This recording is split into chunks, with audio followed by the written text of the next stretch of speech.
Alright, let's go ahead and get ourselves started. Main screen on. Sound on. Good evening, everybody, and welcome to another episode of The Great Ace Attorney Chronicles. This is your host, Logic Blade, and we are back and ready to go. Last time around, we didn't follow the adventures of Ace Attorney Ryunosuke Naruhodo, but instead, his cousin, Ryutaro Naruhodo.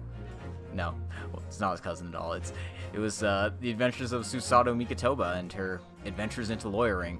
The dashing and handsome lawyer, who everyone has to tell us is incredibly dashing and handsome. But enough of that. Let's jump right into episode 2 of Game 2. The Memoirs of the Clouded Kokoro.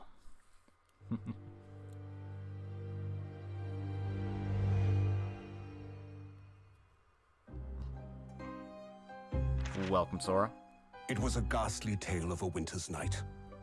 One of an invisible killer and a crime perpetrated on the pavement along Briar Road.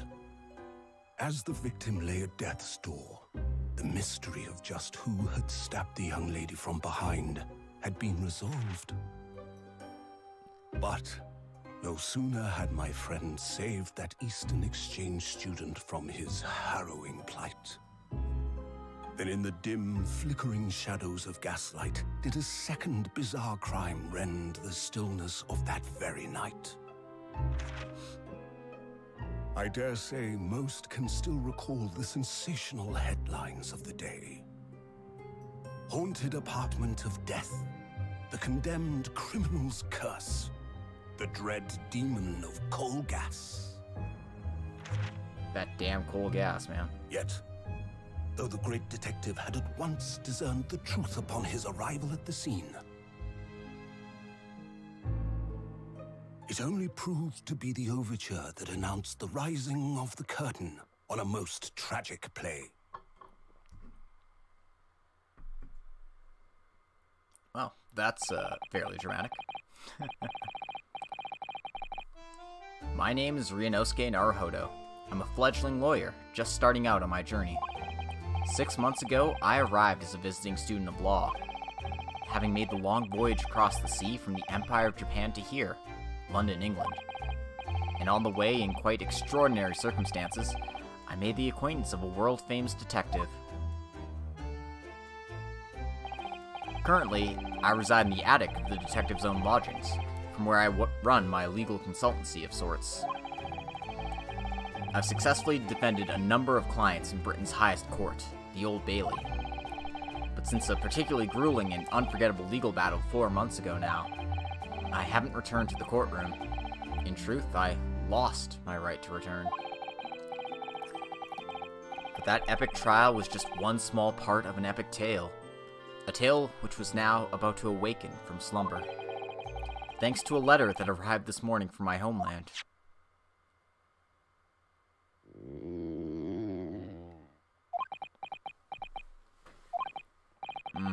What a delicious smell wafting up the stairs. It must be nearly time for breakfast. I'd better go down to Mr. Sholmes' suite and say good morning to the great detective and his flatmate.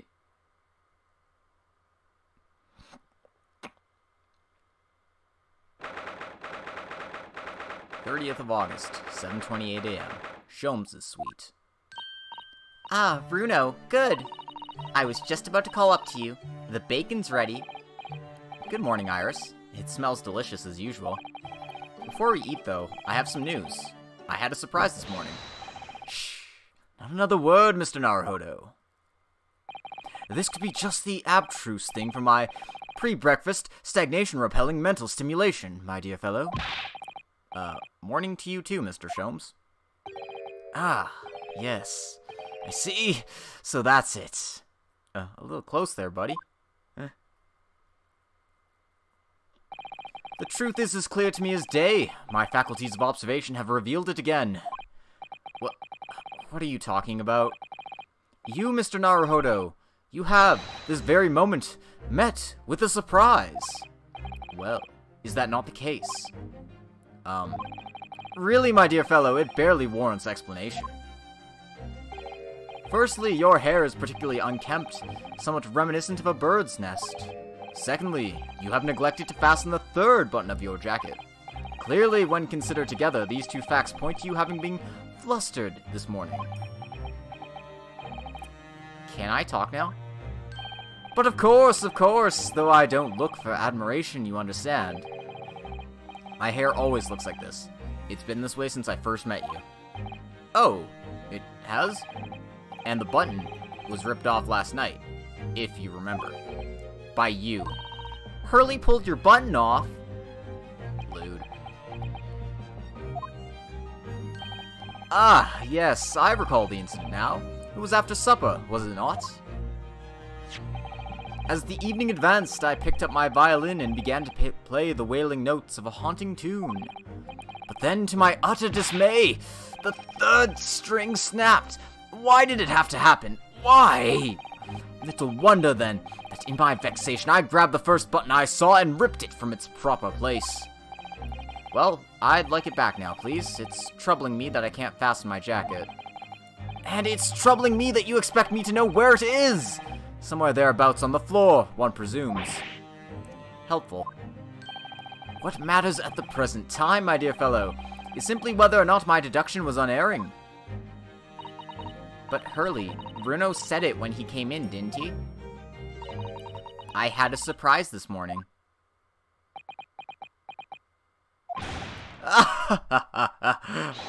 Well, that really is a surprise. Yes, this man is the pride of the British Empire, the famous consulting detective, Mr. Sherlock Sholmes. There can't be a single person in the world who doesn't know his name. Alright then, enough of this silly conversation. Come and eat this bacon before it gets cold. And I have a new herbal tea for you to try too. My latest special blend. And here we have Iris Wilson, Mr. Sholmes' lodger and companion. A truly exceptional young girl, who's the author of a highly successful serialization here in London. Yes, The Adventures of Sherlock Sholmes is published in Rance magazine. So, Mr. Naruhodo, won't you put us out of our misery? What surprised you this fine morning? Oh, well, I received a letter from Japan. Oh, from Susie, you mean? Was it really? That's right, and she had some rather startling news, in fact. Ah, intriguing indeed. You must tell us all about it over breakfast. Oh yes, what fun!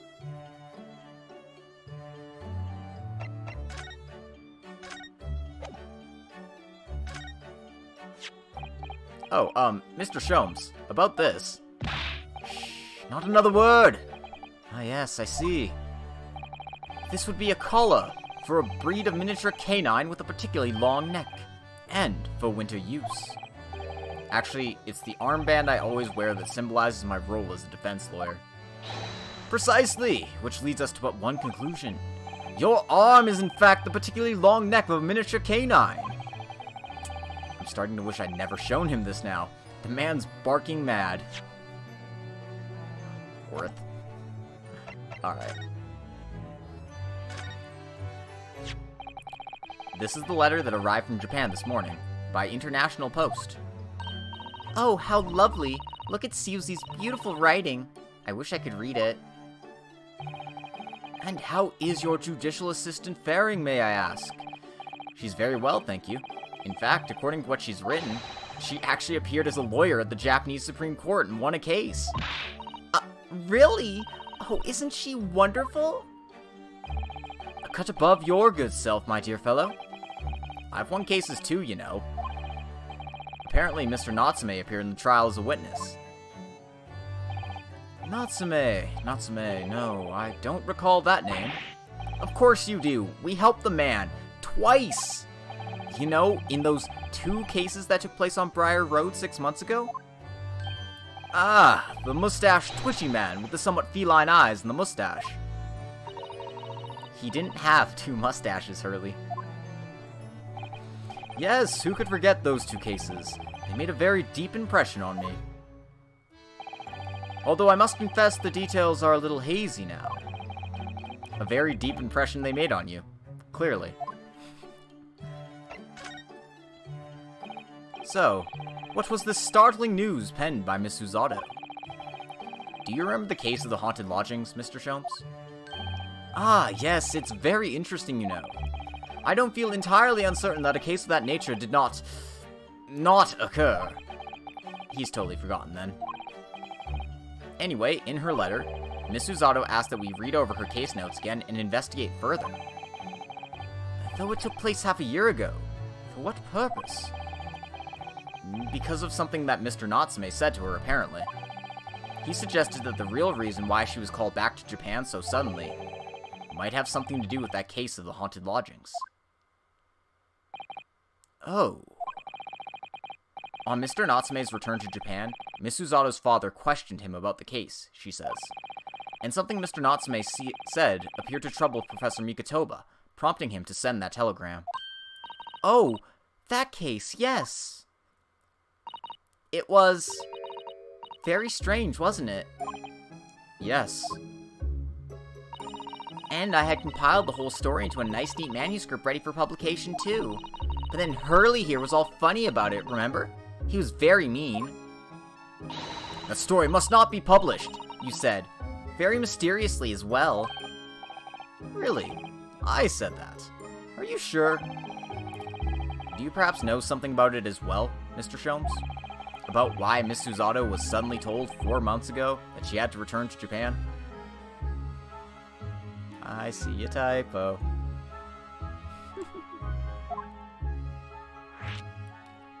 Miss Susato's repatriation. It's been 4 months. Now I can't say the word. It's been 4 months now since we waved Susie off at Dover. It was such a shock, wasn't it? The way she just suddenly announced that she had to go back to Japan. Indeed it was, due to a telegram she received from her homeland, I believe. That's right, telling her to return urgently. Yes, because her father had passed away. No. It just said he was suffering from a high fever, the cause of which was unknown. He's not dead. But according to this letter, that news about her father's fever was just a ruse. A ruse? So Susie's daddy lied to her so that she'd make the voyage back home? Why would he do that? I have to admit, I have absolutely no idea. But she believes it's almost certainly related to the case of the haunted lodgings.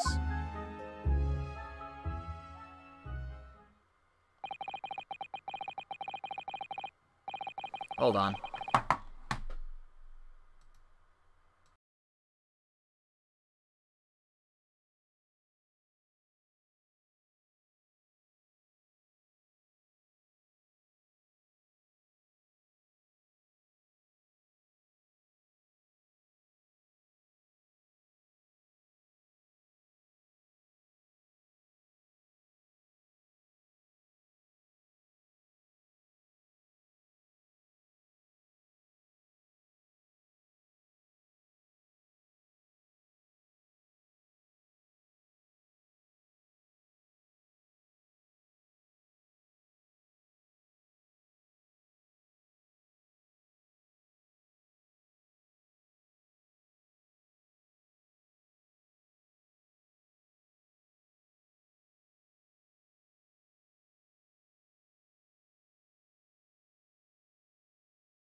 My apologies for the little delay there.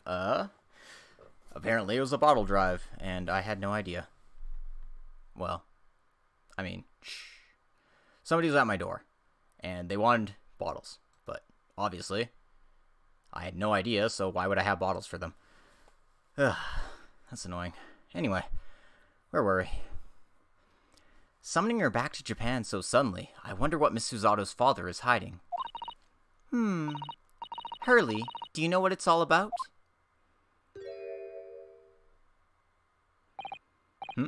Ah, well, who can say? You got dressed fast. What? But you said... Please, I have engagements, my dear fellow. My calendar is quite surprisingly full today. And a stringent analysis of the matter would be excessive, I feel, even if I were quite at leisure. So, man the fort in my absence, won't you, Iris? I will, Hurley. Don't worry. See you later.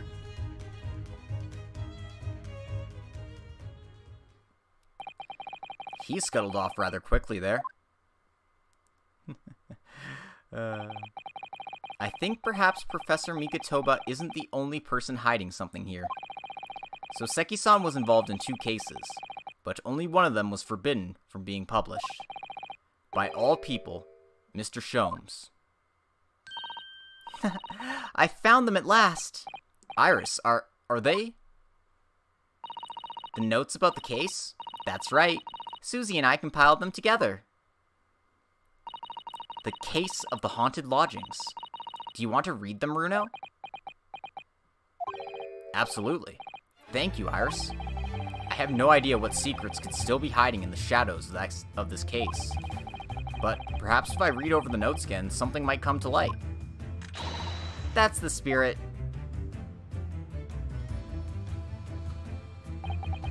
And so, Iris and I decided to read over the case notes again together. Everything from what happened to our investigation and the fierce battle in court that followed. Reliving every detail. I just need to find a clue, and I have all the time in the world. Because, of course, I'm no longer allowed to practice law in the courts of Great Britain. Okay, so I guess those were the consequences he faced for jumping straight into high treason to defend Gina Lestrade. So, at the end of Case 1-5, basically it was just like, okay, we need to reveal these high secrets of diplomatic nature in order to, pin the actual guy who committed the crime. But of course, doing that meant that we revealed secrets of the utmost secrecy in public. So, oh, whoops, kinda can't do that. It was 6 months ago, a mysterious incident that unfolded on the wintry streets of London. A young woman was found lying on the snowy pavement of Briar Road with a knife in her back. Fortunately, her life was spared, but she was unconscious for several days following the incident. The fog was thick, and nobody saw her attacker, but by a cruel twist of fate, a visiting Japanese student was walking behind her at the time and was duly arrested. That man was Soseki-san, and the man who effected his arrest was Mr. Sholmes. Believing in our compatriot's innocence, Susato-san and I decided to represent Soseki-san in court. And, after a grueling trial of many twists and turns, we finally managed to prove his innocence. Joyful, joyous, jubilant, jubilation! Was the man's reaction after the trial, but his jubilation was short-lived. We received a telegram from Mr. Sholmes the following morning. The victim of the Briar Road stabbing has regained consciousness. Hurry to Bart's at once. So, Susato-san and I summoned a hansom and headed immediately to the hospital. I assume a hansom's like a carriage. Some British slang I'm not aware of, unfortunately.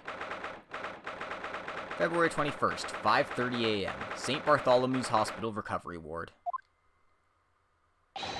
There you are, at last! Good morning, Mr. Sholmes. I think not. Oh? You're late! What on earth took you so long? Your telegram only arrived at 5 o'clock, Mr. Sholmes, and it's a 20-minute ride to the hospital. That's right, and it's 5:30 now. I think we made very good time. Time is utterly irrelevant. Fact is, I have been waiting for what felt like an eternity. In point of fact, I myself was awoken at 4 this morning by a telegram boy, and feeling it was somewhat unjust that I alone had been roused at such an hour, I sent one to you. Well, thanks for that. Sholmes is so petty. Anyway, you're here now, so the victim's over there. She's only just regained consciousness. You should introduce yourselves, and I shall observe from here. So that's the lady who was found on the snow-covered pavement with the knife in her back. Her name is... Ah yes, here we are, Miss Green.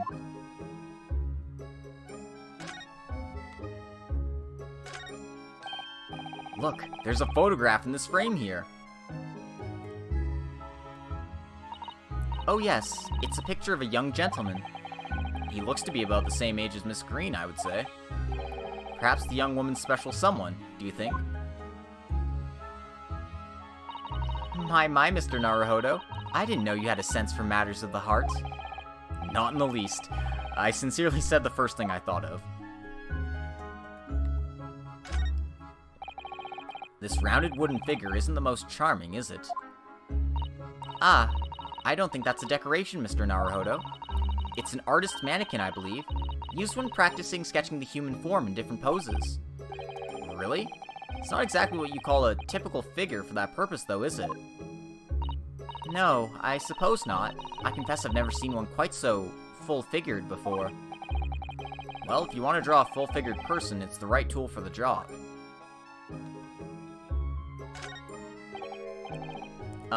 Good morning.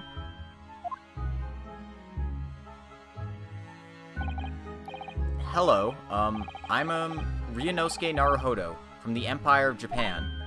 Oh no, was it your knife that... Are you the man who... No, I'm a lawyer. And I'm Susato Mikatoba. Pleased to meet you. Oh no, was it your knife then? Are you the one? No, I assure you, I'm Mr. Naruhodo's judicial assistant. We heard that you'd regained consciousness and wanted to come to give you our best wishes. Best wishes? For me? Thank you. I'm Olive Green. I'm an artist. Well, no, that's not right, is it? What I mean is, I'm trying to be an artist. Well, what I really mean is, I desperately want to be an artist. But the truth is, I don't have any talent. I know I don't. It's no wonder I was stabbed in the back. I don't think that's related, actually. Gosh, this young woman seems to bend over backwards to put herself down. Seeing as we're here, we should ask her about what happened from her perspective, I suppose. To suddenly be struck in the back by a blade as you were walking along the pavement.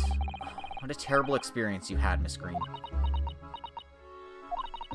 It was so cold that day, and the fog was so thick, I couldn't see a thing. That was 4 days ago now, I think. Is that right? Yes, that's right. I'm afraid you've been comatose all that time. But the case has been solved, hasn't it? While I've been here in the hospital, I mean. Indeed it has, my dear madame. Spectacularly, by none other than I, Herlock Sholmes. Mr. Sholmes, as you well know, it was Mr. Naruhodo's hard work in court that solved the case. Are you yet to hear what happened, Miss Green? Yes, I'm afraid so. A gentleman from the police force is supposed to be coming to fill me in shortly. Oh, I see. Me coming round seems to have made everyone frantically busy. I'm so sorry. I should never have regained consciousness.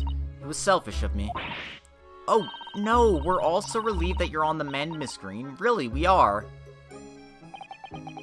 With that kind of attitude, maybe her surname should be Blue, not Green. Haha, jokes. So, you're an artist, are you, Miss Green? Oh, no, I couldn't possibly claim that. I'm a fledgling artist at best. I mean, I'm a student of art, really, at the Thorndike Academy of Fine Arts. Oh my, an Academy of Fine Arts. Great Britain is such a wonderful country. Tell me, Miss Green, do you live hereabouts? Oh no, actually, I don't deserve it, but I have a little flat on Brixton Road. I see. How very interesting. Oh no, is it? Brixton is some 10 stops away on the underground from here, and Thorndyke Academy is a mere 3-minute walk from Brixton Town Centre. Does that matter, Mr. Sholmes? Perhaps not, but Briar Road is a far less salubrious part of town by comparison, dwelt in by those of inferior means, including the maleficent Mr. Mustache. Inferior means? I suppose Soseki-san does fit the bill. It struck me as somewhat out of the ordinary for a young fine arts student to be walking in such a district. That's all. What's this? She suddenly clammed up. Mr. Sholmes, you should be ashamed of yourself, prying into a young maiden's private affairs. Oh dear me, do forgive me. If you don't mind, I'm being discharged shortly, so I need to pack up my things. Oh, yes, of course. We won't keep you. Thank you so much, Miss Green.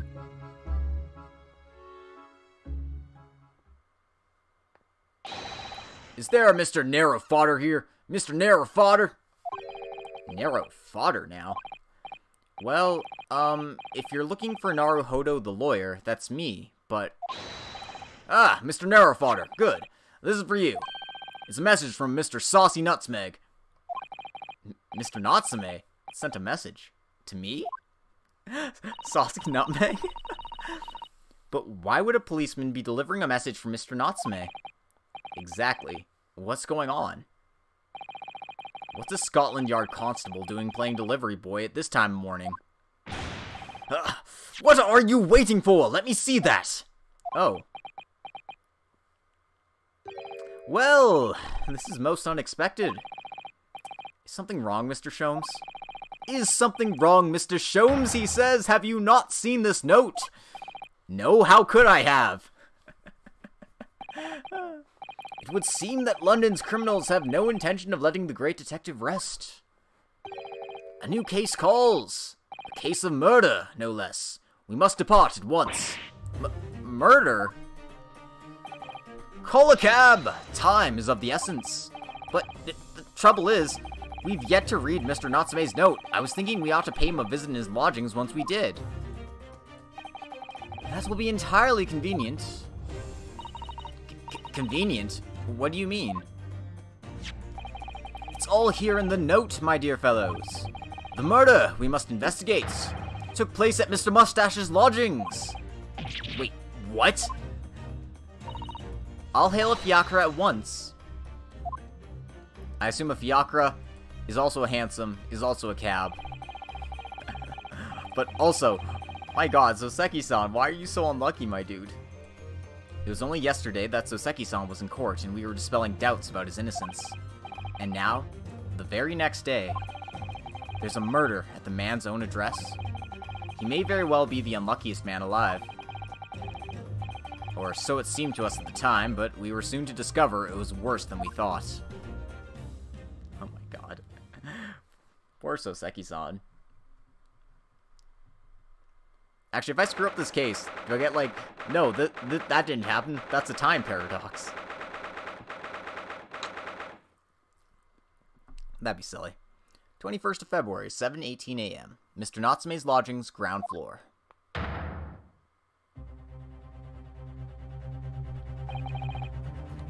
What on earth? Oh my. The gentleman is deceased without question. He's dead. Welcome, student, Mr. Naruhodo, Esquire. Mr. Natsume? Oh, why? Why is this happening? Why to me? I've only just got out of court. Yesterday.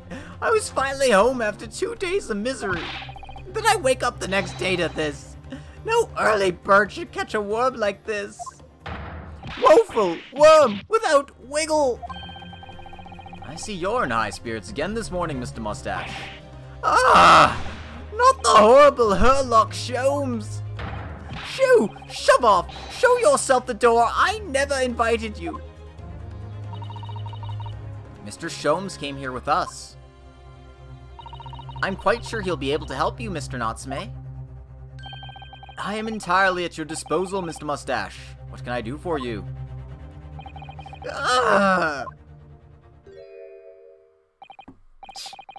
Here they are, already. The busybodies. Ah, Inspector Gregson. What a pleasant surprise. Pleasant, is it? It gives me heartburn every time I see your face at a crime scene, Sholmes. Ha! I deduce, Inspector, that your heartburn is a result of your excessive consumption of fried food. Good morning, Inspector. This is a crime scene, don't you go touching anything. Or, good morning to you too, Sunshine.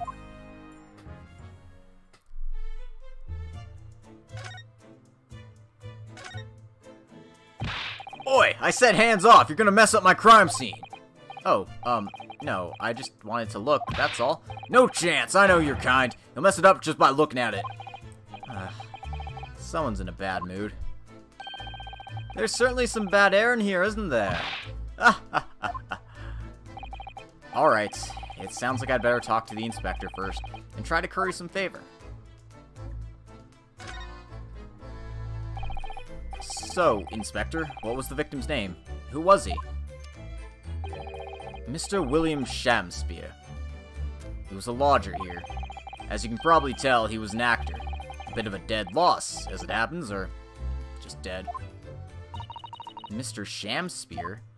It was the landlord, old Mr. Garadeb, and the other lodger, Mr. Natsume, who found him. The fellow didn't rise at his usual hour, so Garadeb got worried and kicked the door down. But doesn't Mr. Garadeb have a bad leg? Ah, yeah, you're right there. It was that jittery Japanese hunchback over there who actually did the kicking. Really? Soseki saw him. Victim was pretty hard up, it seems. Even done some time inside for petty crimes. He had no money, no place to go, and no friends. His only acquaintances were the people in this house. Miserable life and a miserable end to it. So, what exactly is Mr. Natsume still doing here? He's not involved in the investigation, so shouldn't you have sent him away from the crime scene? Well, I'm not saying it's because the fellow looks odd or anything, or that he acts suspicious, but I thought it'd be prudent to take a statement from the cohabiter. You nearly said culprit there, didn't you? Oh dear, Mr. Natsume appears to be under suspicion again. It certainly seems that way. He does just come across as such an odd fellow, doesn't he? Poor man. How unfortunate. Anyway, I can't say much until the coroner gets here. But I don't think the fellow's been a goner that long. The body's still warm. Even if the inspector would allow it, I don't think I could bring myself to touch a dead body.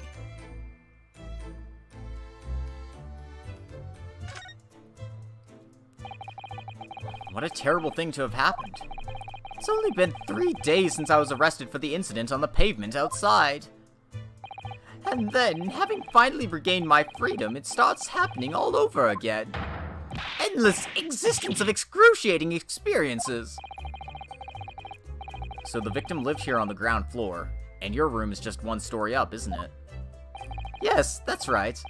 In a way, we were neighbors, I suppose. So, did you know the victim? Were you friends?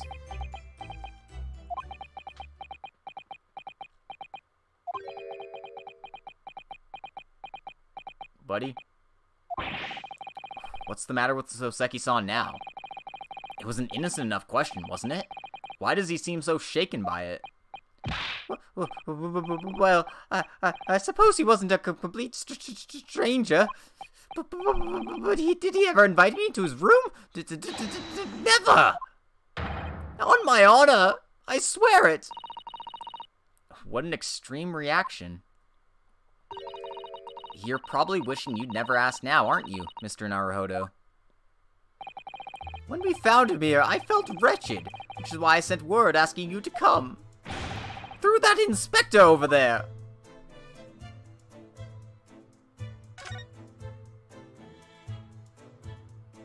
Sholmes, what are you doing? Every time. Mr. Sholmes, what are you doing? Ah, you need only observe to know it, my dear fellow. Investigating, naturally. There's nothing natural about that pose. Mr. Sholmes, have you made some miraculous discovery?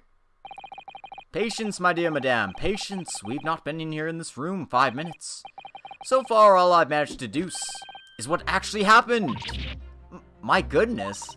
But isn't that everything we need to know, Mr. Sholmes? Now that you propose the idea, I believe one could indeed see it that way. At the present time, I have managed to draw 2 incontrovertible conclusions. The first, there was a physical struggle here last night, in which the victim fought for his life. Ah! Mr. Natsume, what's wrong? Is something that Mr. Sholmes said significant somehow? No! Don't mind me, forget I was here! And my second conclusion is that there was a poison lingering in the air here last night that passed the victim's lips. Nonsense! Alright, Mr. Natsume, why are you reacting so extremely to Mr. Sholmes' deductions? No! Please, pretend I'm not here! Invisible, ineffable, inscrutable, insignificant! Impossible to ignore. You must tell us everything, Mr. Sholmes. Spare no detail. But of course!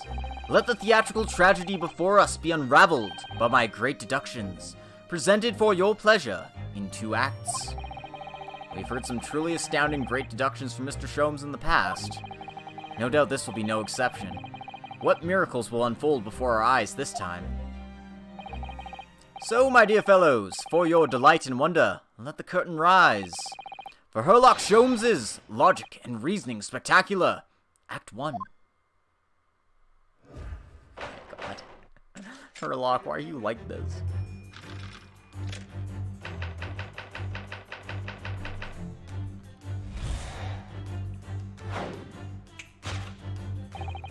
Careful observation of the victim reveals to us the events that transpired in this disconsolate room last night. Foam at the mouth of the deceased clearly indicates the use of poison. Next to the victim, we notice the large dining plate, which contains, you will observe, 1/2 of a sizable bar of soap. Meaningful? Indubitably. Why is the soap set so purposely upon the dish? Like the victim's last supper, in fact. Yes. Could it be that the man was about to eat... Don't eat soap. Could it be that the man was about to eat it? Of course, the fork reveals the answer. It appears that the young man's appetite was his undoing. Taking up arms in the form of his cutlery, the victim engaged in a deadly battle for his life. Yet the struggle against his hunger was in vain, for in the end he couldn't resist devouring the slippery feast. But London's foul soap is besmirched by foul poison. Yes, the victim's life was claimed by poison that tainted the contents of the plate. Soap and the lather about the young man's mouth are too perfectly matched to ignore. No, he did not eat soap. The cause of death was clearly intoxication due to excessive ingestion of foul soap. Though personally, I have a greater interest in the taste of foul candle wax, of course. What the hell? Sholmes, are you high? What the? No! Why do these keep getting sillier and sillier? Cause of death identified. We proceed to Act 2, where we ponder the next question. Was this suicide or murder? The audience will recall that death occurred during the victim's last supper. Did the man dine and die alone? This single teacup suggests the answer. To draw a conclusion on such meager evidence would be foolish, however, certainly. A careful criminal could have absconded with his own cup to cover the tracks. Well, allow me to lift the veil of doubt, my dear fellow. Indeed, what reveals the answer, of course, is the broken lock. Though forced open now at the time of the incident, the door was locked. And the soul key was in the victim's pocket. In other words, when the victim consumed the poison, he must have been alone. Alone with his inferior soap from whence wafted an inferior scent. And with that acrid aroma lingering in the air, the victim met his end in tragic solitude. We can take comfort only in the fact that his soul was well cleansed on its way to the hereafter.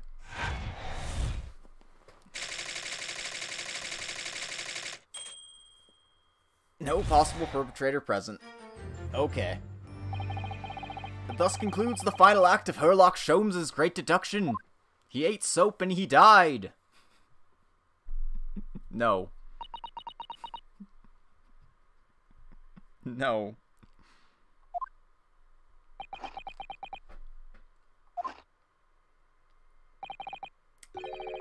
There's just one thing, Mr. Sholmes. You are disposed to identifying just one thing, aren't you, Mr. Naruhodo? Pray, what concerns you? Well, no matter how hungry he was, do you really think the man would have eaten soap? It is quite apparent that this man had barely a penny to his name. It is a curious thing, but to one so destitute, soap can suddenly appear quite irresistibly appetizing. How extraordinary. In truth, I have tried a little soap myself in the past. God damn it. Of course. You've eaten it, you mean? My dear fellow, it was some time ago now. My postulation was that it would cleanse my gut. And did it? As I writhed in agony on the floor and spilt the contents of my stomach. Yes, I believe it did. The experience taught me a valuable lesson. Soap is quite poisonous. It has an unpleasant taste and leads to great discomfort. In summary, I cannot recommend it. Believe me, I wouldn't eat it even if you did. There's something that troubles me as well, actually. Oh? What's that? It's Mr. Natsume. Ah! I couldn't help noticing him shuddering and quivering out of the corner of my eye. Almost as if Mr. Sholmes' deductions touched a nerve somehow. Nonsense! Well, that clenched teeth episode didn't last. I think, judging by Mr. Natsume's reaction, the great detective's deductions may need some gentle corrections in order to reach the actual truth. Yes, Mr. Sholmes' observations and deductions are sometimes a little too sharp. He has a tendency to hit the nail on the side of the head and drive it in at an obtuse angle. When he does that, it falls to us to straighten things out. Alright then, let's see what we can do. Yes, we must pick out the keywords in Mr. Sholmes' quite brilliant deductions, and discreetly exchange them for something that makes a little more sense. If we can do that, I'm sure we'll arrive at what Mr. Sholmes meant to say in the first place. In that case, are you ready for the second performance of the day? Once again, my dear fellows, for your continued delight and wonder, let the curtain rise for Herlock Sholmes' Logic and Reasoning Spectacular, Act 1.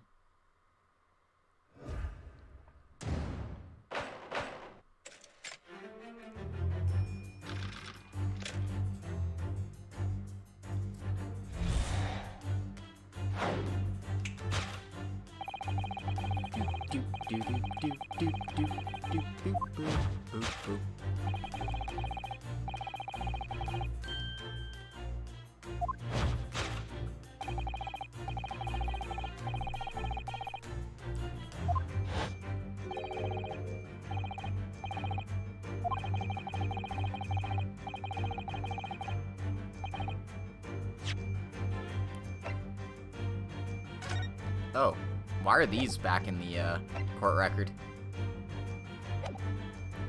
Somebody should mod the game to replace the soap with Tide Pods. to be that the man was about to eat it. Of course, the fork reveals the answer. Well, you can't deny that a fork implies the man was eating something, or about to eat something. Yes, that's true. If I were to decide to eat some soap, I should prefer to use a fork than to attempt it with chopsticks. And of course, only half the bar of soap is left on the plate. But might there not be some other explanation? Something material that proves whether or not the man really ate some soap.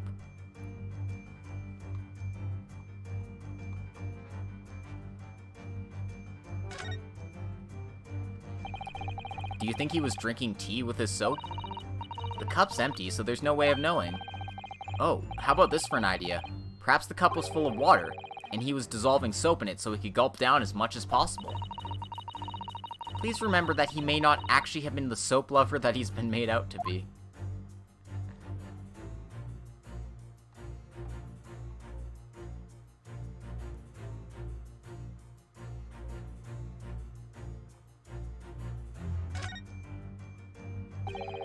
I suppose you'd eat soap with a fork, would you? I don't think it's a question of which implement you'd use. You shouldn't eat soap, full stop. But then why? Why does the man have a fork in his hand? Oh dear. I understand your frustration, Mr. Naruhodo, but please don't take it out on me. The point is, if we decide the man used this fork to eat the soap, we wouldn't be changing Mr. Sholmes' deduction, so we really ought to consider some other clues.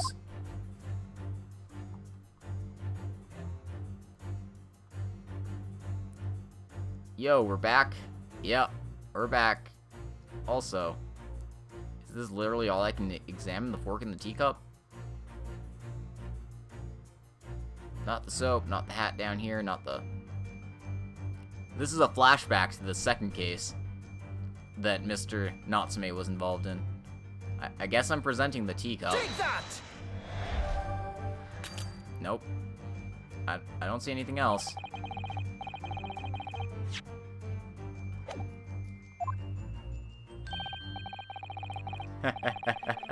Whoa, a Logic Blade stream at noon? What is this magic? Nope, there's something else here. The question we are currently pondering is whether or not this vivacious-looking victim ate the soap. Ah. Until we have established that, I suggest you keep your possibilities to yourself. Looks like I was just getting ahead of myself. Let's not burn all my penalties. Vivacious might not be the appropriate term to describe a dead man, Mr. Sholmes. Yep, we're in the past. Some soap on a plate and a fork in hand. Even so, surely you wouldn't try to eat soap, no matter how hungry you were. That's what we must determine. Was the victim eating soap when he died or not? Until we can establish that with some certainty, we shan't make any progress. Talk about a slippery problem. Alright. Well, I can't save.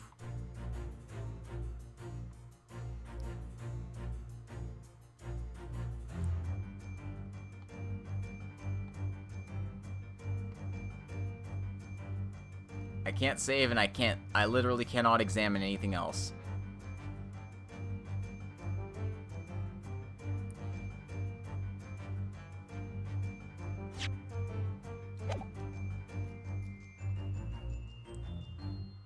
Yeah, he's just suddenly found dead in his house. With his self prostrated like this. Like...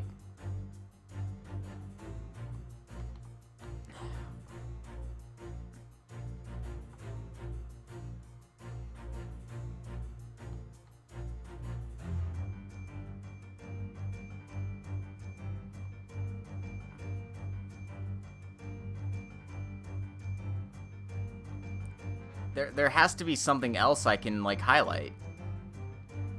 Because it's clearly not the fork. And it's clearly not the teacup. So... Oh, fuck. There it is. Look, there's more soap on the floor here. Mr. Shamspear must have really loved the stuff. Let's not jump to conclusions, Mr. Naruhodo. Look closely at the soap. Do you see that it would fit together perfectly with a half bar on the table? What the? How can that be? I think that they're two halves of the same bar that broke apart. Take that! That was a little obnoxious.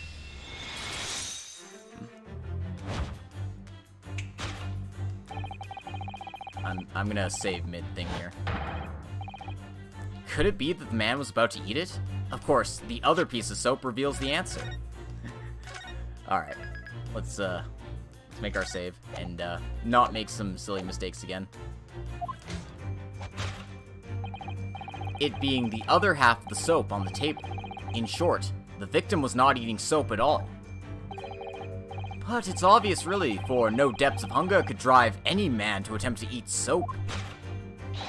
Even I, with my unquenchable thirst for practical knowledge, took only a single bite. But that begs the question of how the man was poisoned, because there's no sign of any food on the table. An excellent observation, Mr. Naruhodo, and one that furnishes us with the answer we seek. For London's foul soap is besmirched by foul poison. Yes, the victim's life was claimed by poison that tainted the contents of the plate. I love all these JoJo's poses. Yeah, Britain's just a JoJo reference. Mr. Sholmes is still pushing the soap argument then. Perhaps he's suggesting the man licked the soap rather than ate it. If soap in London is that poisonous, I don't think I want to be washing my hands with it. But there are no signs of any food in this room at all. Of course, food isn't the only thing that passes people's lips, is it?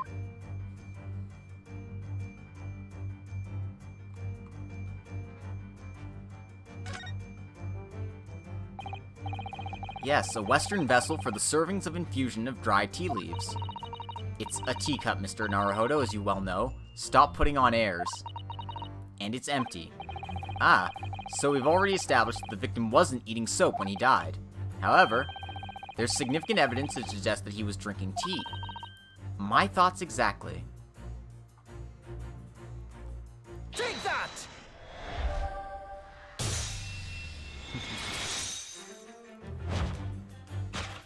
The most badass explanation of tea I've ever seen. I'm sure that's a word for it, yes.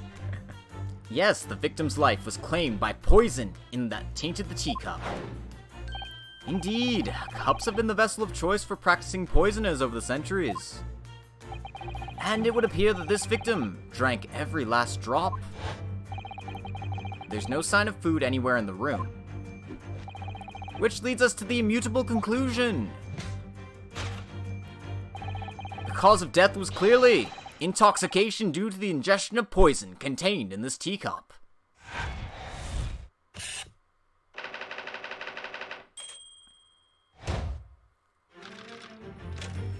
Poison in the tea. Clear as a crisp spring morning.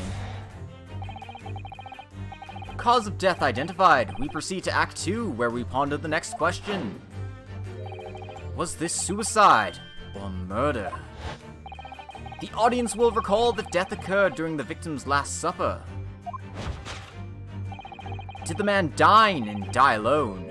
This single teacup suggests the answer. Oh, the Western vessel for infused hot drinks again. It's already featured heavily in our deductions so far. Yes, we can imagine that shortly before his death, Mr. Shamsphere was having a drink of tea. There would be nothing remarkable about that. But what troubles me is Mr. Natsume's reaction when he heard Mr. Sholmes suggest it. There's more to this deduction than it seems. We must closely examine the scene of the crime again for some more clues.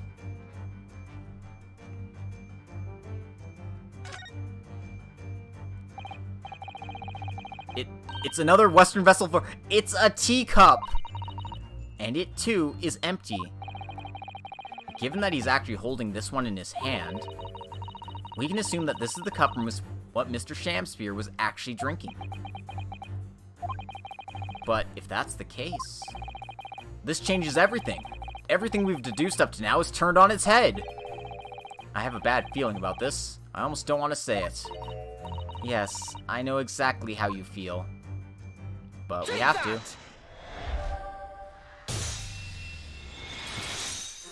Yep, this teacup's also cracked. Did the man die and die alone? This other teacup suggests the answer.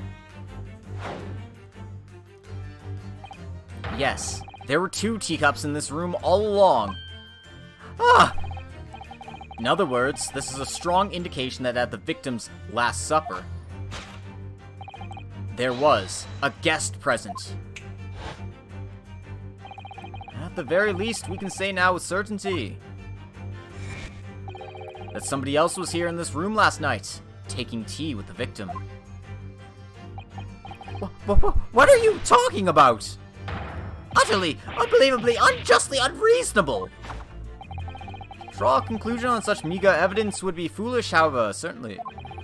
In which case, what more can we deduce about this possible guest at the table? Well, allow me to lift the veil of doubt, my dear fellow.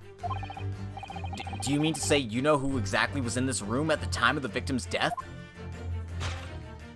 Indeed. What reveals the answer, of course, is the broken lock. I'm not sure I like where this deduction's going now. I'm afraid it's too late to go back to the halcyon days of eating too much soap. The identity of the guest who was in here last night when the victim passed away is something I have a very bad feeling about. Well, you can try to ignore your feelings, but we cannot ignore the truth, Mr. Naruhodo. No, I suppose not. Time to look around again.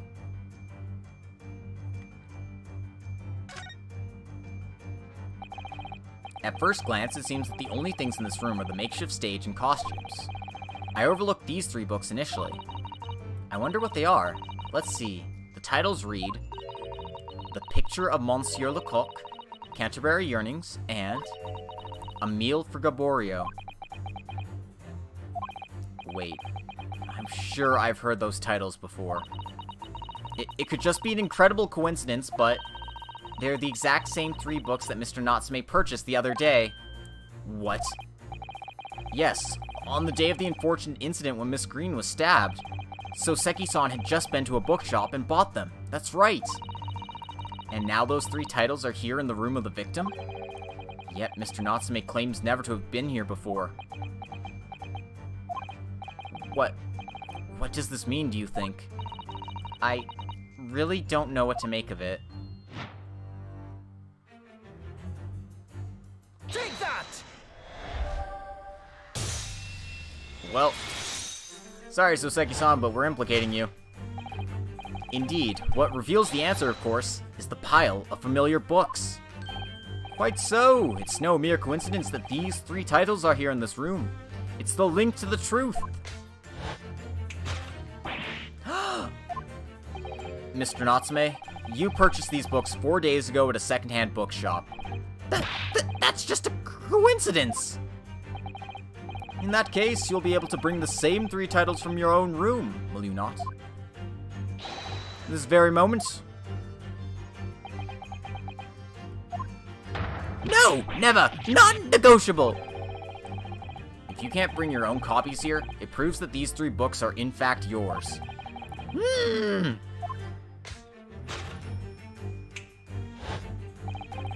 Having purchased the books 4 days ago and returned to your lodgings, you were arrested the very next day.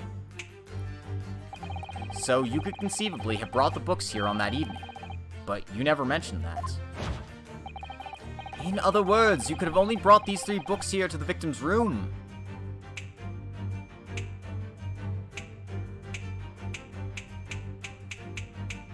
Oh my god. Last night, having returned to your lodgings after the trial concluded at the Old Bailey.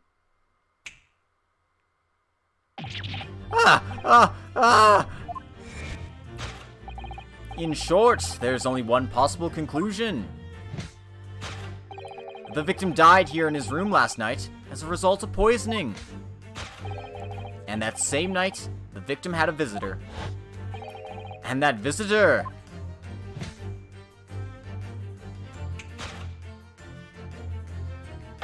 was you, Mr. Sosuke Natsume. Because he's a true Japanese man, and all Japanese men wear katanas with them at all times. I mean, do you ask why Reen Schwarzer carries a katana around? I think you'll find that it's actually called a tachi. I'm fucking around. Sorry. Thus concludes the final act of Herlock Sholmes' great deduction.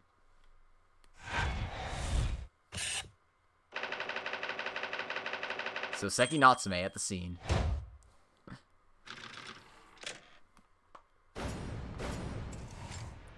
Elementary, my dear Watson. Watson's not here, man. Not again! Not again! Not again! Not again! Well then, Mr. Natsume. It would appear you're gonna have to accompany me down to the yard. Again.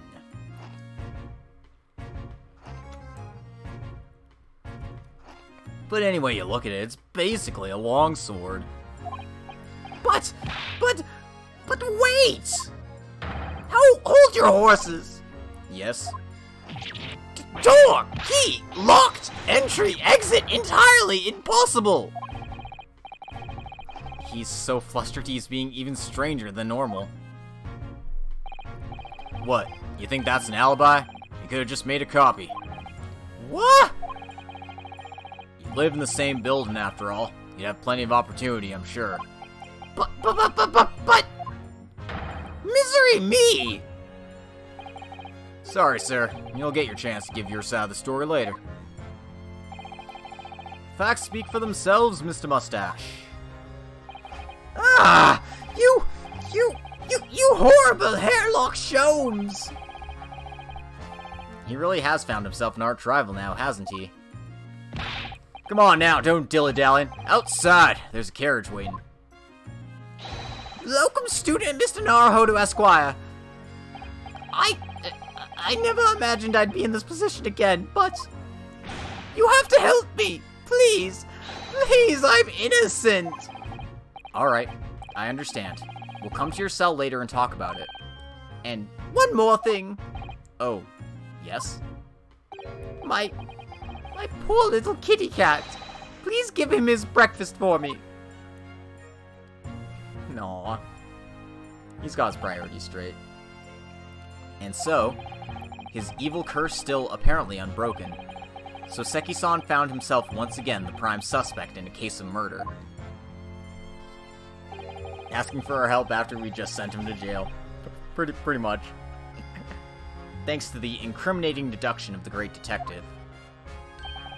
My dear fellow, that honor belongs to you. Yeah, we're kind of the ones who got this.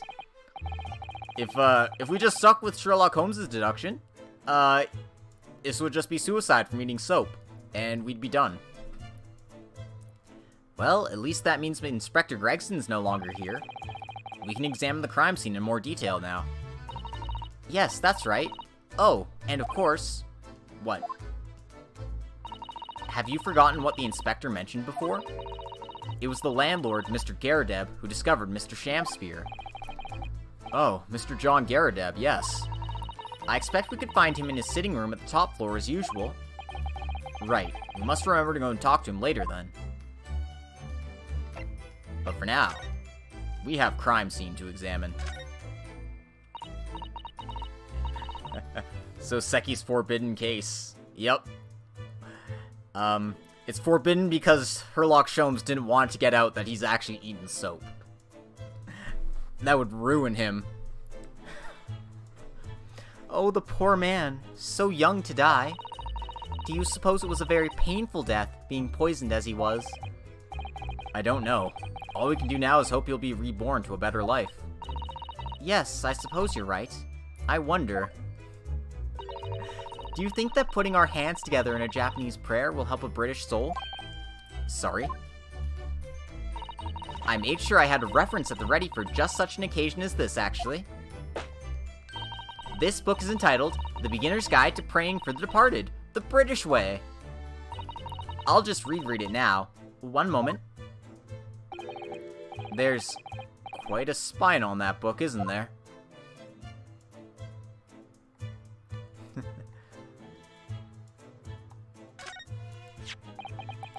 And here we have another disproportionately large machine. This looks like a meter of some kind. Ah, this is a gas meter, I think. It seems that in this district, residents pay for gas as they use it with coins. Oh, I see. Yes, now you've pointed it out. I can see that there's a slot here that looks just like it would take a coin. So you mean if you put a coin in here...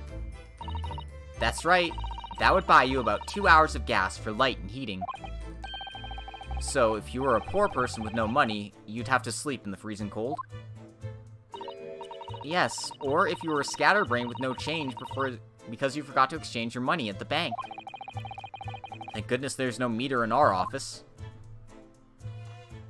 Yikes. Having to pay per... Oh, that's rough. That's the British way, you know. We've got to pay for everything. Can't let those lummy louts have, you know, free anything. Not in our country. Not in our Great Britain. We're called Great Britain. We're not mediocre Britain. Look at these extravagant, bright costumes. Somehow they look out of place in this room, with its grim, shady going-ons. This one looks like a king's attire. A king. I've always dreamt of being a king. Oh, I think you'd be more suited to a feudal lord, a daimyo or such like. With a chanmage top knot? Every Japanese man wishes he had a chanmage. Oh, you'd look wonderful with one, and you already have the sword. Can you imagine what would happen if I walked around the streets of London with a chanmage and a sword? Oh god.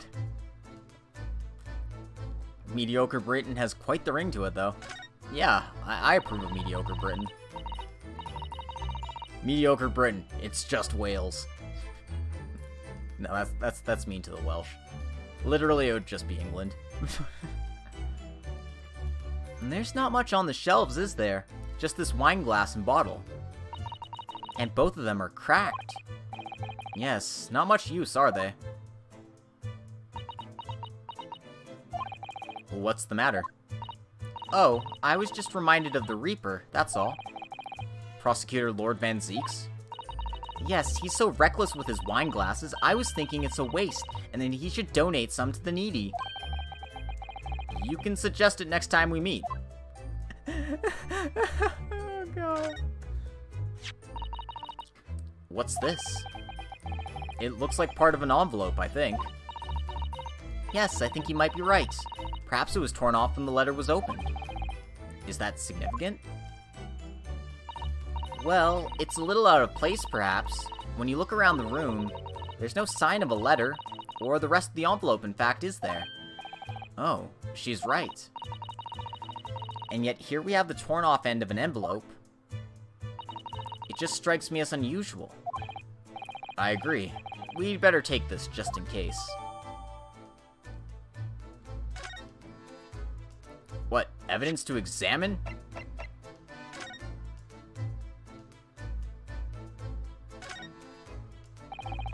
Whoever opened this envelope didn't bother with a letter opener or scissors, did they? Yes, whoever opened it was clearly someone with an unrefined temperament.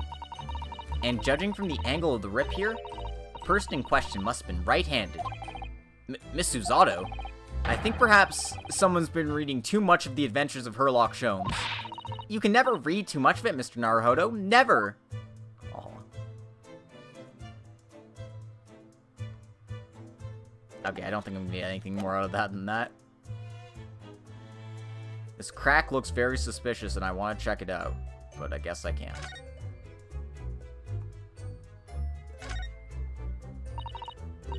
This is some sort of makeshift stage, I think, isn't it?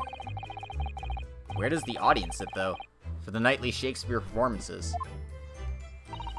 Actors aspiring to the great stage must practice their art, Mr. Naruhodo, with or without an audience.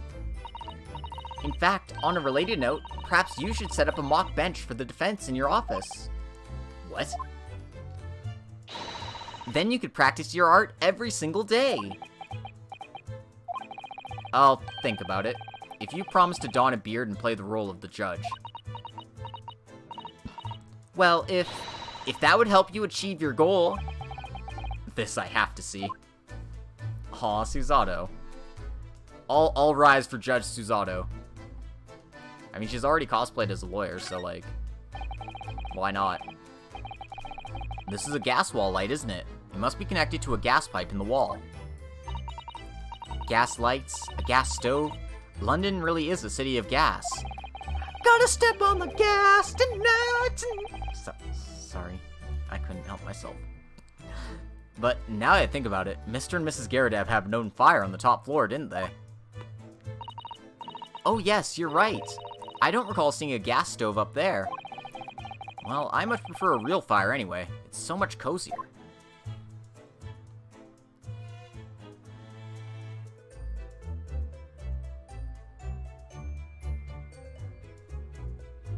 I also want to examine this hat. This man's hat is very suspicious.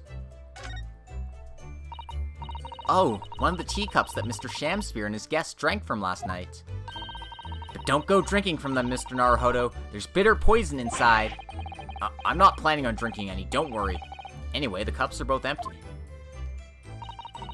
That's true. So, one was Mr. Shamspear's, and the other must be the cup that Mr. Natsume was drinking from. But Soseki-san wasn't poisoned, of course. Perhaps we should take these so we can examine them in more detail later.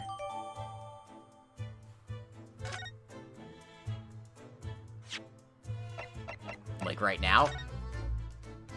Okay, so both cups are cracked. I see.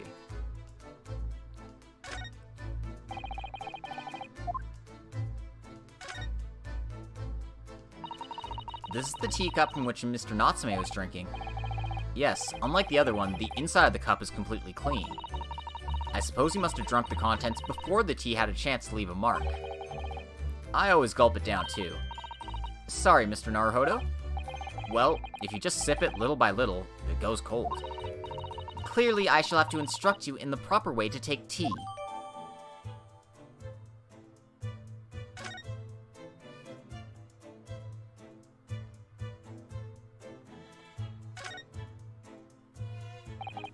This must be the cup that Mr. Shamspear was drinking from then. It's stained on the inside. Tea does that, I'm afraid. Even green tea. Oh, really? I've never noticed before. You've never noticed? Well, I never leave it in the cup long enough to leave a mark. I like to gulp it down. Drink tea while it's hot. That's the Japanese way, isn't it? Oh dear. So many people seem to have the wrong idea about our culture, and most of them are Japanese.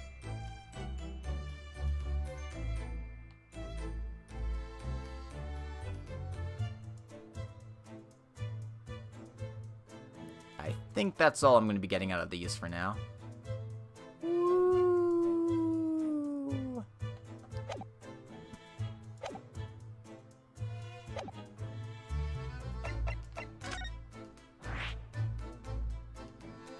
Okay, there's still things to find. I kind of thought as much. Like the window, for example. As we've seen from the outside, this window is completely bricked up. A vestige of the former window tax that Britons had to pay. What strange things they used to tax in Great Britain. I mean, making people pay for the number of windows they had in a property?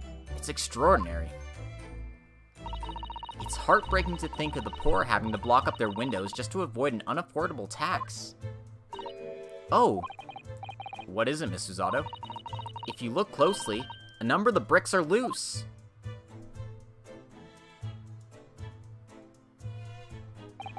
Oh, yes, it looks as though an amateur has broken out a few of them just here. Was it Mr. Shamspear who did it, I wonder? Being the lodger renting this room. Oh, look at this, Mr. Naruhodo. On the outside, there's a little ledge. And there's something on it. What, outside? Soap! It's so cold outside, you can feel it through this gap. It did snow all last night. It would be cold. But more importantly, what is on the ledge out there? What are those snow-covered lumps? It's more bars of soap. Soap? What are bars of soap doing lined up on a ledge outside the window? I have no idea, but the pair of them look rather charming like that. Still, that's very strange, isn't it? Bars of soap lined up outside the window? I think perhaps we should take one. There are two after all. Oh dear, I suppose we could. Oh, what's this? Look here at this soap. Oh, do you see? In the middle there, there's a patch that's a different color. It's sort of transparent, but Some sort of fancy design, I suppose. Only in Great Britain.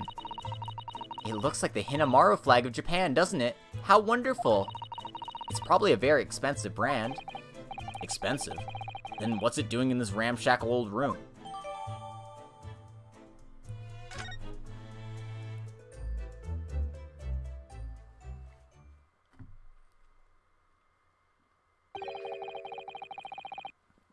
Looks like you're having a good snoop around, eh? Inspector Gregson, but back so soon?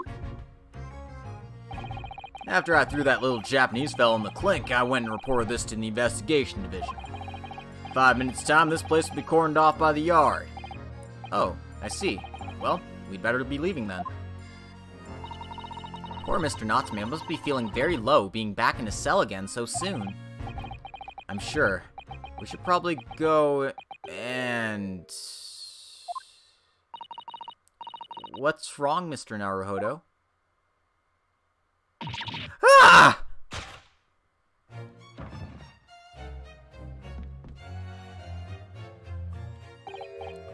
Out, out, brief candle. Life's but a walking shadow, a poor player that struts and frets his hour upon the stage, and then is heard no more. He's not dead. Now, how soundeth the next part? Line is a tale told by an idiot, full of sound and fury, signifying nothing. Indeed! Oh, happy day!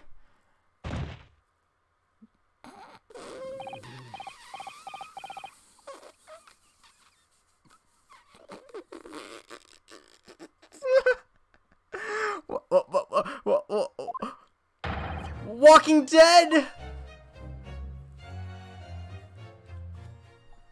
More like Acting Dead. The fella isn't dead at all! What was that nonsense he was saying, though? I think... yes, it was from William Shakespeare's Macbeth. A soliloquy from Act 5, Scene 5. Shakespeare?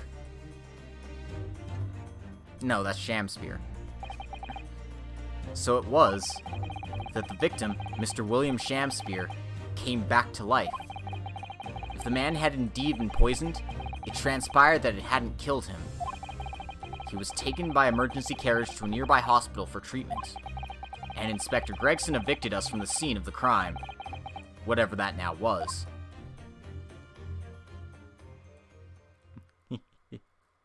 Soseki Natsume never killed anybody. He's like Kazuma Kiryu. Oh god, could you imagine? Just like, Soseki is like Kiryu.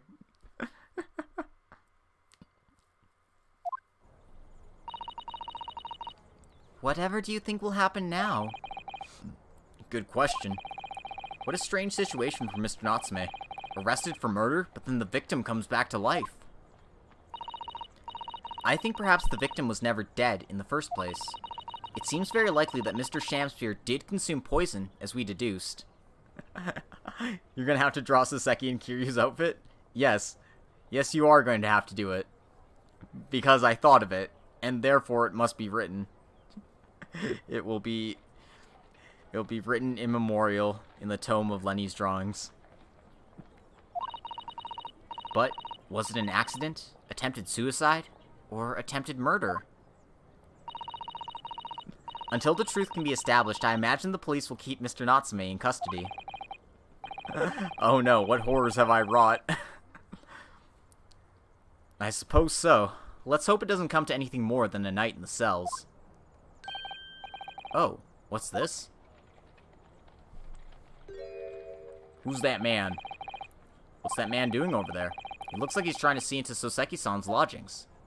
But there's a bunch of bricks in the way. Is something wrong, Mr. Naruhodo? Excuse me, could we have a word? Ah!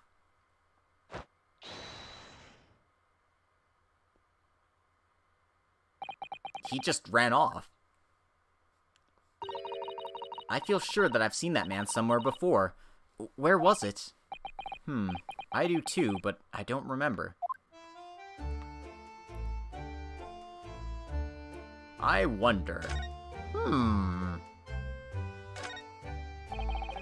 With the exception of the top floor where Mr. and Mr. Garradeb live, or Mr. and Mrs. Garradeb live, all the windows are bricked up. Yes, that's because of an old window tax that was charged on the number of windows a property had. In order to pay less tax, the poor members of society filled in many of their windows. But the tax has since been abolished, hasn't it? So the windows could all be opened up again, surely. Unfortunately, it would appear that the residents of this district can't afford to pay to have the work done. Yes, that is a sad state of affairs. Especially for people like poor Mr. Natsume, who have to live all cooped up in a windowless room. I suppose that's the price you pay for living in very cheap accommodation. It all seems rather pointless when you put it like that.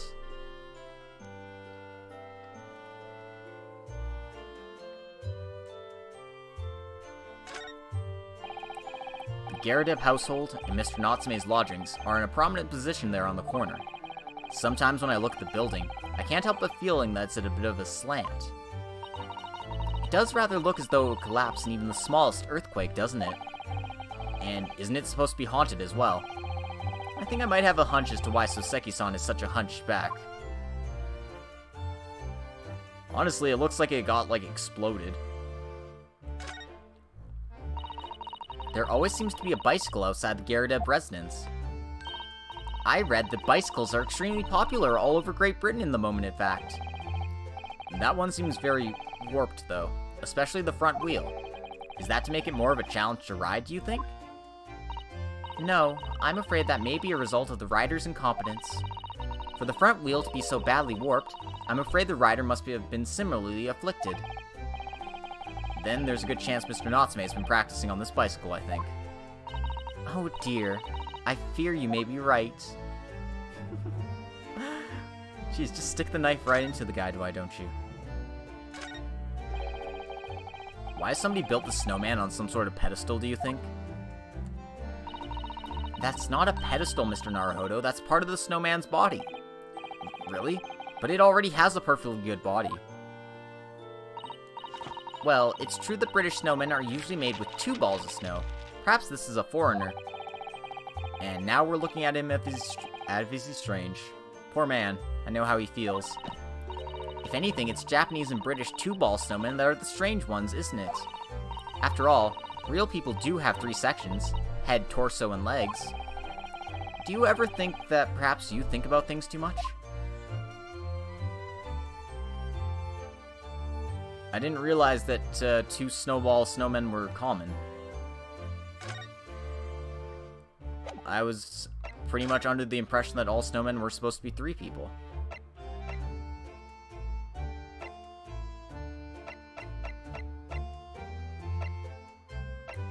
Alright. Since we're here, let's go talk to the Garradebs. 21st of February. The Garradebs room.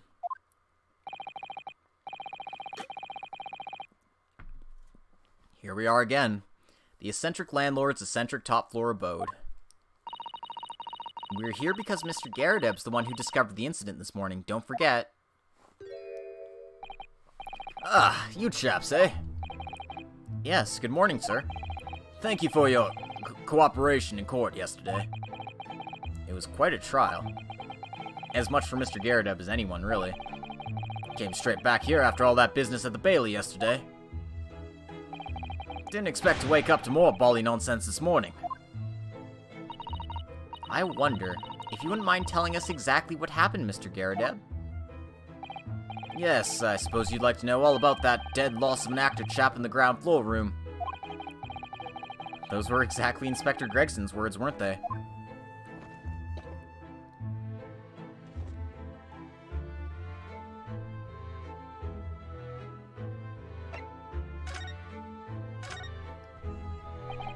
It must have been a real shock for you this morning. I hear that you discovered what had happened. Ah, well, that hopeless actor chap rises at 5 o'clock sharp every morning without fail. At 5:30 this morning, he still hadn't lit the gas. So I went down and knocked on his door, but no bally answer. And that's when you broke into his room by kicking down the door?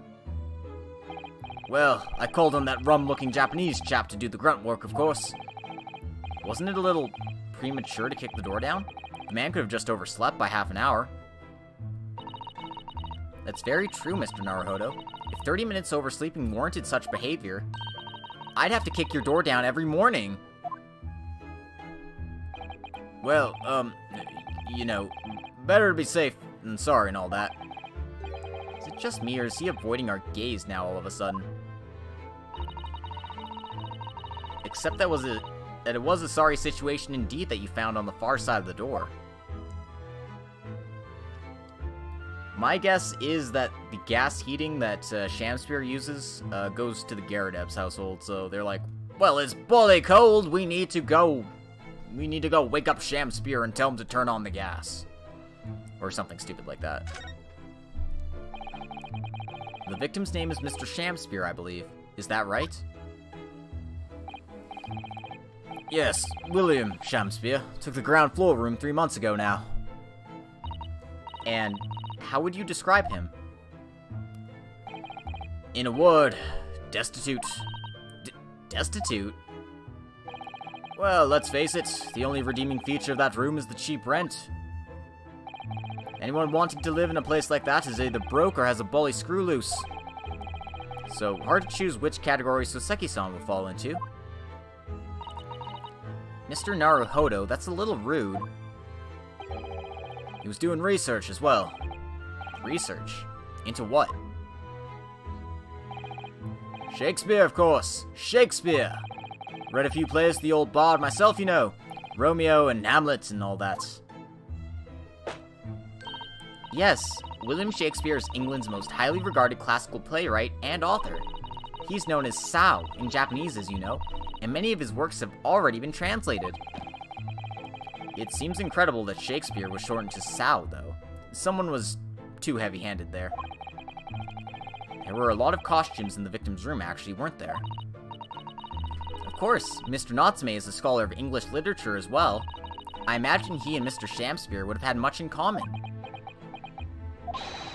Shakespeare interpretation disagreement leads to shocking murder. Let's hope it's not that. Mr. Naruhodo, really, how rude. After Mr. Natsume's trial yesterday, you came straight back here, I believe, didn't you? Did you notice anything strange between then and this morning? Well now, must have been about 6 in the evening by the time I got home. Snow was coming down rather heavily, as I remember, and it was completely dark already. The failed actor chap was out at the time. Mr. Garadeb noticed there was no light from his room, or something, I suppose. Couldn't summon the energy for anything much, so I just sat in front of the fire up here. It was after 8 before Shamspear got back, and the chap was up until past 1 in the morning, I'll have you know. Suppose he met his end sometime after that. I was asleep by then, so I'm rather in the dark there. Well, thank you. That was very illuminating. Is everything alright, Miss Uzato? Well, I was just thinking that it's a little strange, that's all. Mr. Garadeb, you were up here in your room all evening, if I've understood correctly. Not a big fan of stairs, not with this blasted leg. Then, how is it that you seem to know? The precise movements of your tenant on the ground floor, I mean. Ah! That's a very good point. I can't imagine that you hear noises from the ground floor all the way up here. Does this old man like to spy on his tenants? Is that it? I say, I know what you're thinking. It's a bully outrage. I'm ex-military, don't you know? I don't go around spying on my tenants. Why would I? Then how did you know, Mr. Garadeb? It's the gas, woman. The gas tells me everything. The gas? What on earth do you mean, sir? How can the gas tell you anything, let alone everything? Well, as you're probably aware, the gas is supplied to the building by pipes. Yes, I'd more or less worked that out. Every room in the building is connected by a single pipe to the gas main outside. and the gas company supplies gas to properties via the main. Yes, I understand that, too. Let me see if I can explain. Let's say I was to light the gas lamps up here. What do you suppose would happen? Well, obviously the room would get brighter. Exactly, but at the same time, the lights in all the other rooms of the house would dim for a moment. What? They dim? Why? Perhaps it's because when you light a gas lamp, it briefly uses more gas than usual, and that reduces the amount of gas in the pipe for the other lamps that are connected to it. That might explain why the other lamps dim momentarily, mightn't it? Yes, of course, because everything's connected to a single supply pipe. Is that supposed to happen, though? It sounds rather undesirable. Surely good point. Fact is, the gas company's pipes in these parts are pretty hopeless, long worn out, and barely got any gas in them to start with. Opposite's also true, of course. Extinguish the lamps up here and they glow bright in the rest of the house. Oh, right, I see. So by watching the flickering of the lamps in one room, you can determine what's happening elsewhere. You've got it.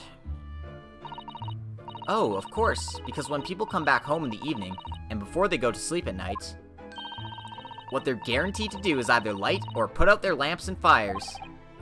Clever. In point of fact, the room on the ground floor and the one above it use slightly different amounts of gas. By watching the lights in here closely, I can work out almost exactly what's going on in the whole house. Gosh, that's fascinating, Mr. Garrett. Absolutely fascinating. Oh, well, nothing to it, really. And I can't really see that's going to help us with the case, either. What I'd like to know is why Mr. Garrett is so interested in what his tenants are up to in the first place. I feel like there's more to it than idle curiosity. Well, we've done as much investigating here as we can, I think. Perhaps we ought to go to the prison and speak with Mr. Natsume again. A good idea.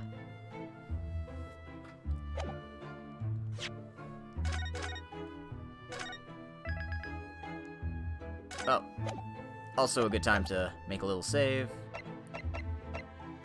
And, hey, Mr. Garrett, what do you think of this? Quite a couple of days, as you can imagine. I'm afraid I'm rather tired. Haven't really got the energy in the old eyeballs, to be honest with you. Some other time, then.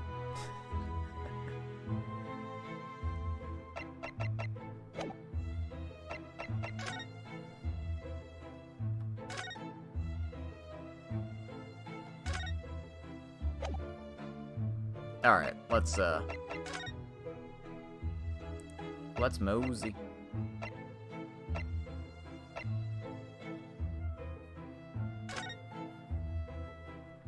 I really hope we don't have to go to trial again with Soseki, so please just solve it with the investigation.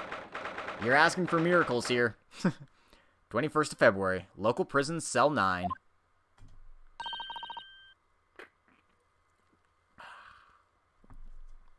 Look, Mr. Naruhodo. Mr. Natsume, have the police finished questioning you now? Locum student, Mr. Naruhodo Esquire! Oh, yes? What is he? Tell me, is he a ghost? Is he here to haunt me? Let me guess. You're talking about Mr. Sholmes? He actually calls himself a great detective, Mr. Natsume, not a ghost. But his diabolic deductions, they're not of this world. They've left me. Cursed. I'm cursed, I tell you. Well, that sort of hurts. Credit where credit is due, Mr. Naruhodo. You were heavily involved in the deduction, too. Yes, moving on. We have some more wonderful news. Oh? The victim that we all thought was dead has come back to life again. Now, in the absolutely worst case, you could only be tried for attempted murder. Take care, Lenny. Yeah, enjoy yourself. Hope you have fun with whatever you have to do, so take care. That's great, isn't it, Mr. Natsume? It's terrible! Oh. I'm stuck in this cell, suffering while some silly, wrong end of the stick. You did it, didn't you? Confess, you're a killer. Why the mustache? Constant questions. I'm sorry to hear that. Ugh, that selfish shyster. Make up your mind. Are you dead or alive? If you were going to come back to life, why bother dying? Wickedly wishy-washy William. Well, it seems likely that Mr. Shamsphere was never actually dead in the first place. Ah, yes, that might make some sense. And I'm pleased that he's alive, of course. Our lively debate last night was much fun. I'd be sad to think that it was our last. Oh? Oops. Mr. Natsume, does this mean that you did see the victim last night? You met with Mr. Shamsphere, didn't you? I'm not saying another word. I demand to have a lawyer present. Who do you think I am? Please, Mr. Natsume, we need to hear your side of the story. Ugh. Why am I cursed like this?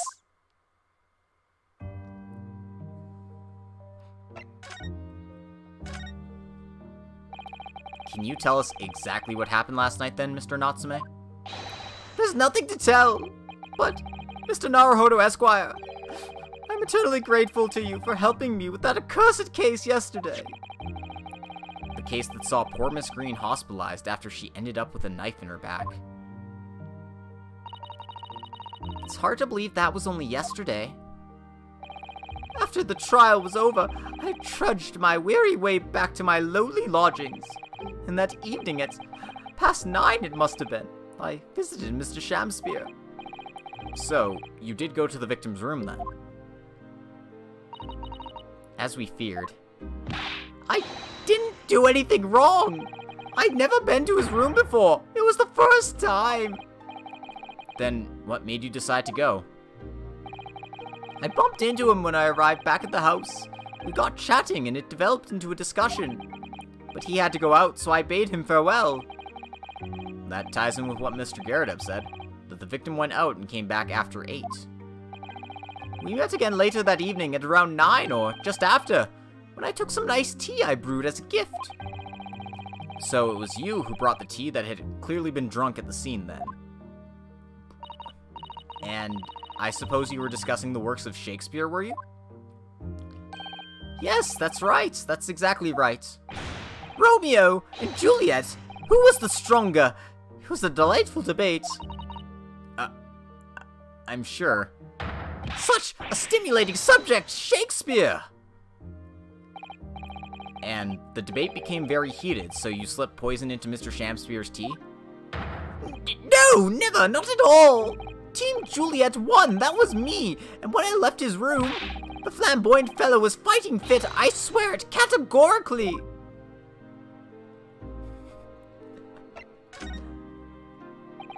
Mr. Natsume, you often say the same thing about yourself, I've noticed.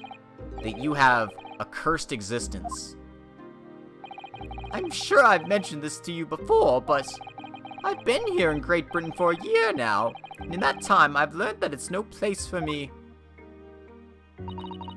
It can be very trying to live in a foreign land and adapt to the ways of another culture. There are foreigners everywhere I look, and they all stare at me, they all laugh. That's the impression I get whenever I go out. It makes me scared to leave my room. Which is why I've become a recluse. But even in my room, I find no respite from my fears. I've moved more times than I can remember. And then 1 week ago, I moved into Briar Road. But why? I mean, why did you choose that place? It doesn't seem very comfortable. Because the rent is cheap, I have so little money, it spoke to me. The rent? Obviously, there's a reason why it's cheap. Because the room is cursed. Cursed? Cursed how? The previous occupant, the man who lived there before I took the room, died there. Oh no. He was only a young man, but one morning he was found dead, and no one could explain why. Surely no one would want to live in a room with a history like that. I didn't. When the letting agent recommended the place, I wavered. But I want books, and books cost money. A horrible history is a small price to pay. When I realized it would mean I could buy more books, I signed the lease like lightning. Brave or blinkered? But after I moved in, I soon came to realize what I'd done. I realized how horrible that room's history really was. Gosh, was it really so awful?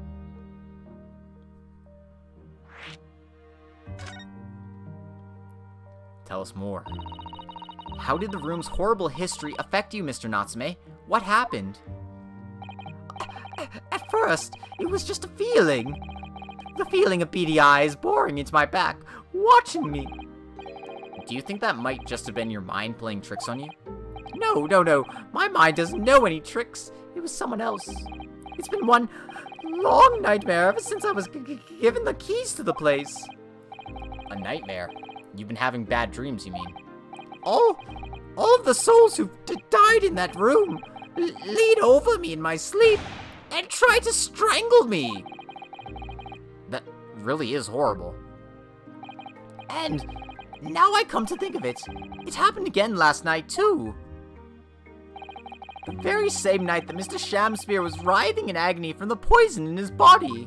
I was on the verge of being suffocated silently by those miserable spirits in my room. You simply must move out of that room as soon as possible. Yes, you're right, I know it, and that's why. I'm already searching for the next room with a history to call home. I think perhaps you should try to avoid accommodation with any kind of history at all. Otherwise, I'm scared that you yourself may become history. Ah! Oof, Susato-san knows how to make the man listen.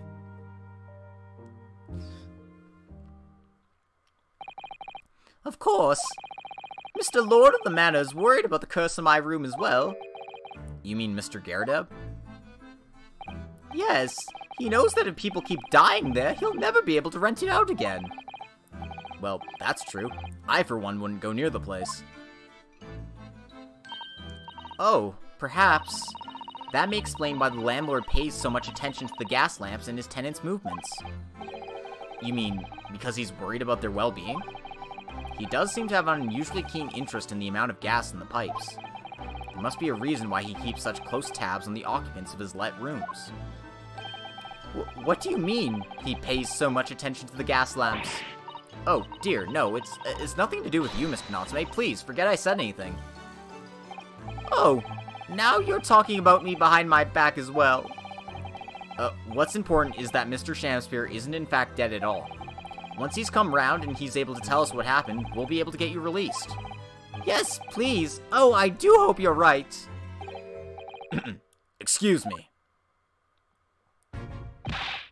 Inspector Gregson, I couldn't help overhearing what you just said. And on that note, I have some good news and some bad news. Oh! Which do you want first? Always, every time, the bad news comes first. When hope is all you have, hold on to it. That's my guiding principle. Right, well, in that case, good news it is. Huh? Sorry, but it's just a lot easier to explain everything that way. Then why did you ask me my preference? As you might have heard, the victim, Mr. Shamspear, was just unconscious. He's come around now. Yes, we saw it happen in all its terrifying glory. He's still being treated by the doctors, but we managed to get a written statement from him already. Oh, isn't that wonderful, Mr. Natsume? Oh, thank goodness. It's all over then. I can leave this somber cell. Sorry, no, that's not on the cards.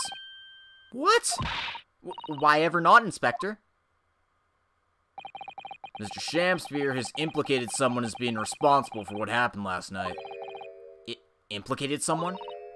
Oh dear. You don't mean... I'm sorry to say I do, yes. He's pointed the finger at you, Mr. Natsume. Ah! By sweet poison did he seek it to end my life. That wicked caitiff, Soseki Natsume. No! So I'm afraid you'll be appearing in court as planned. You'll be wanting to make the necessary preparations. No!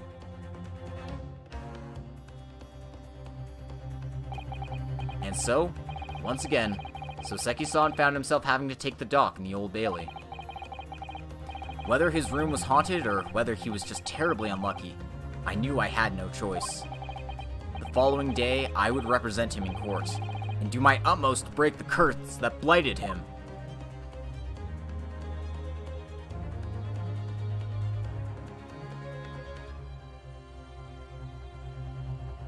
Oh snap. To be continued. Maybe it's the Reaper curse striking again. Maybe. Is this your doing, Von Zeeks? Was it you all along? I don't know. Could be. Could be. But this might be a little short for a stream, but I think it's a good stopping point before we get to the actual trial.